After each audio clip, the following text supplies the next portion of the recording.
美国总统川普就表示讲，针对着这轿车半导体晶片，还有药啊，要扣25%的关税，上紧伫咧4月初2实行。川普也讲，有一寡全球的大企业拢有表示讲，想要登去美国投资。那针对着这轿车的关税，因为咱台湾无轿车出口到美国，所以这部分是无影响的。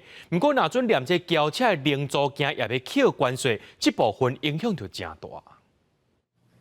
美国总统川普上任了后，推动关税新的政策，除了进前针对中国加扣关税，第二日宣布钢铁、阿鲁米制品卖扣关税。18川普签署行政命令，甲总统备忘录的时阵表示，安装汽车、半导体晶片甲药品卖扣25%的关税。Yeah, I probably will tell you that on April 2nd, but it'll be in the neighborhood of 25%.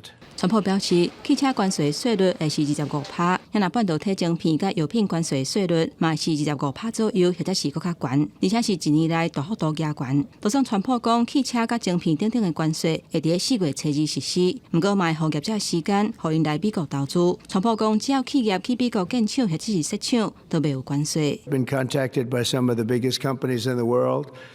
And because of what we're doing economically and through tariffs and taxes and incentives, they want to come back into the United States. 国内专家分析，针对川普汽车的关税，目前咱国内并无外销汽车去美国，不过川普汽车的关税嘛，包括汽车相关的零件，对台湾厂的冲击是真大。如果说这个东西以后也要到美国去，那就牵动到厂商要在台湾跟美国去做产能的配置。